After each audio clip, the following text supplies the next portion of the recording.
Diawali arak-arakan sekelompok massa yang akan berkampanye di alun-alun Ito Sendawar, Kutai Barat. Tak lama berselang keributan pecah. Situasi tersebut mengharuskan polisi, tentara, dan petugas lainnya bertindak. Penyemprotan air menggunakan water cannon. Aksi yang makin meluas mengharuskan polisi mengerahkan regu pengendali massa. Meski begitu, perlawanan masih terlihat.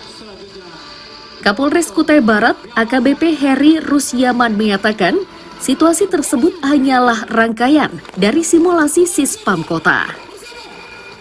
Ini mereka lakukan untuk kesiapan menghadapi berbagai kemungkinan saat pemilu berlangsung. Dengan aba-aba tembakan peringatan ke paha ke bawah. Awas! Tembak!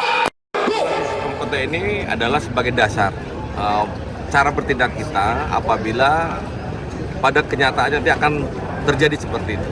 Oleh karena itu kita harus punya SOP yang tentu yang kita pedomani dalam penanganan. Seperti salah satunya mungkin ada titik-titik kegiatan dari tahapan kampanye yang harus kita waspadi. Yang pertama adalah tahapan kampanye. Tentu ini harus kita amankan, baik Polri bekerjasama dengan pemerintah, bekerjasama dengan Kodim 0912 dan instansi terkait bahwa kita harus menjaga sesuai dengan simulasi tadi.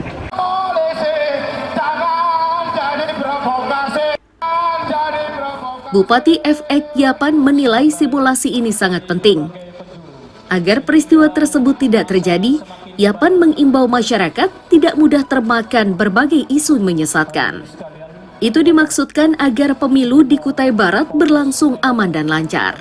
Tindakan kepolisian. Menindakkan perintah kami, maka kami akan mengambil tindakan tegas. Kopi, desak, maju. Itu luar biasa, ya, pengamanan kota dan mereka pemilu luar biasa kita melihat ya simulasinya sukses ya mulai dari awal sampai akhir dan memang kita akui bahwa persiapan yang dibuat Pak Kapolres dari awal sampai pertengahan bahkan sampai akhir itu semua sukses.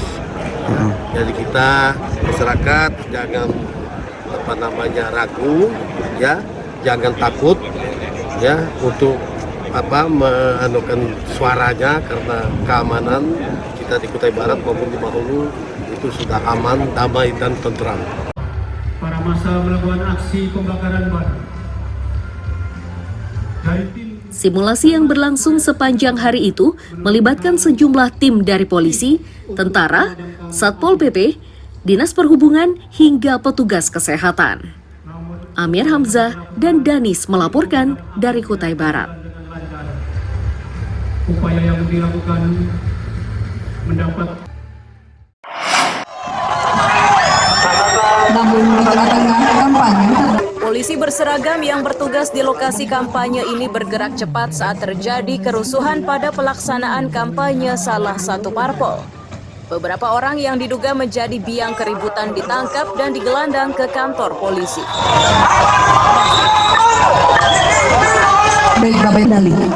Keributan tersebut ternyata meluas. Diduga kondisi tersebut akibat ulah warga yang menyebar berbagai informasi menyesatkan. Agar situasi bisa segera diredam, polisi akhirnya mengerahkan pasukan anti huru-hara. semakin menjadi situasi kuning seperti saat ini. Kapolres Kutai Timur menyatakan situasi di halaman Mapolres Kutai Timur di Sangatta ini hanyalah simulasi. Ini dilakukan untuk kesiapan mereka menghadapi kejadian sesungguhnya. Yang diduga personil tim Dalmas, maka salah satu personil tim tindak yang telah dibekali dengan kemampuan bela diri Polri mampu melumpuhkan pelaku penyerangan provokasi. Pada kegiatan pemilu 2024 juga kita lakukan simulasi, baik simulasi pengamanan maupun simulasi antisipasi bila mana terjadi hal-hal yang tidak kita inginkan. Dari di dalam simulasi tersebut seluruh instansi terkait baik Polres, Kodim, Lanal, Pemda dan instansi terkait kita libatkan di dalam kegiatan simulasi tersebut, baik di dalam kegiatan TFG tadi maupun kegiatan Sispam Kota tadi. Sispam Kota barusan, dan harapan kita ke depan depan kan kami juga dari Pemerintah juga mengimbau ke depan kiranya kita di dalam pelaksanaan pemilu nantinya 2024 baik itu pileg, pilpres maupun pilkada nanti bisa melaksanakan kegiatan ini dengan aman dan damai.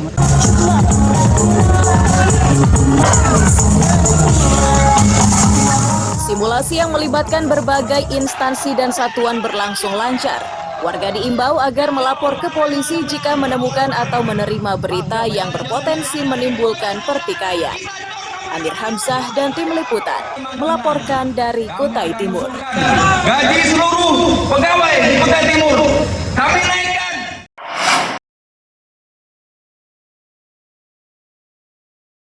Kepolisian Kutai Barat dan Mahakam Ulu secara bersamaan menggelar simulasi pengamanan tahapan pemilu yang mereka namai Tactical Floor Game. Kegiatan tersebut digelar di gedung PKK Kutai Barat.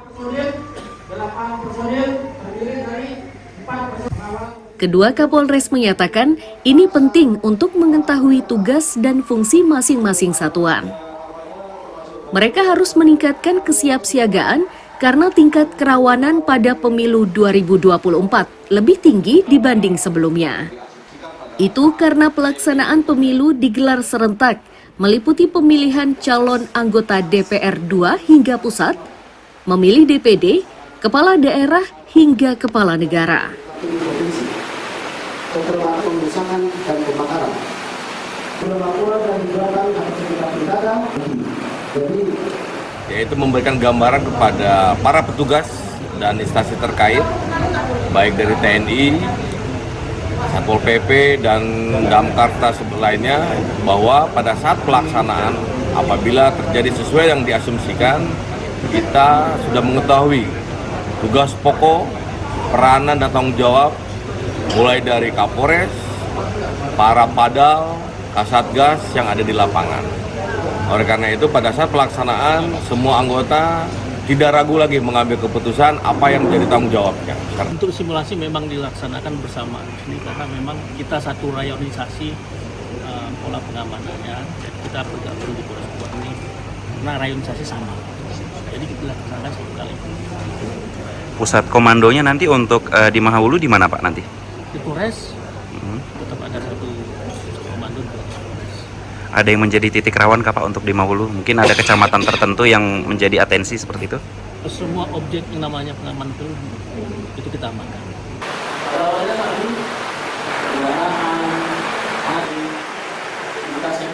Tim gabungan berharap masyarakat lebih dewasa menerima kemenangan dan kekalahan agar ancaman gangguan keamanan sebelum dan sesudah pemilu dapat dihindari. Amir Hamzah dan Danis melaporkan dari Kutai Barat.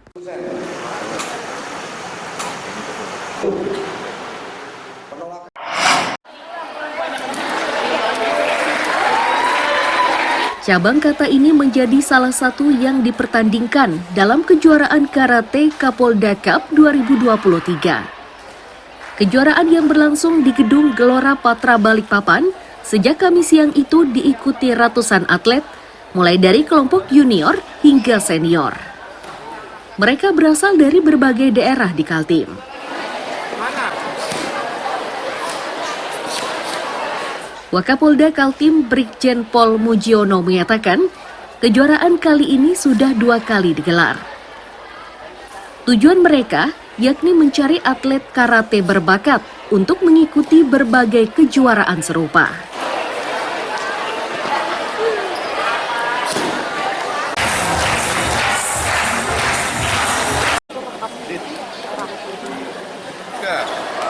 Karate Kapolda Kaltim Cup kedua.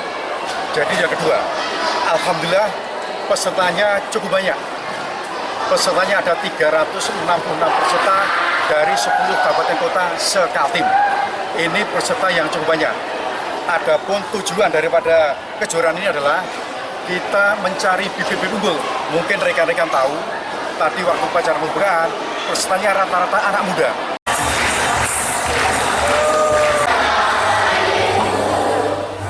Bagi KONI dan atlet karate, kejuaraan ini sangat dibutuhkan untuk menguji kemampuan setelah mengikuti pelatihan. Mereka berharap kejuaraan seperti ini semakin sering digelar. Pada saat yang berbahagia ini, puji syukur kami panjatkan kehadiran 23 dalam keadaan sehat walafiat. Untuk kegiatan Kapolda Cup ini yang kedua, artinya pernah vaksin 1 tahun. Tapi syukur alhamdulillah Kapolda Cup kedua ini diikuti oleh peserta yang luar biasa. Dari tahun sebelumnya yang hanya mungkin sekitar 200-an, sekarang mencapai hampir 400-an. Nah ini antusiasme atlet yang sangat baik menurut saya, dan ini akan menjadi bibit-bibit baru untuk Forky Kalimantan Timur ke depan. Sudah pernah meraih juara? Sudah. Ini dari mana ya? Dari Kabupaten Berau. Dari Kabupaten Berau. Perasaannya bisa ikut pertandingan seperti ini gimana? Senang ya. Nanti kalau misalnya teman-teman di sekolah ada yang nakal, ilmunya kepake nggak? Enggak ya. Suka belajar karate dari kapan nih? Dari kelas 3. Dari kelas 3 SD. Sekarang kelas berapa? Kelas 5.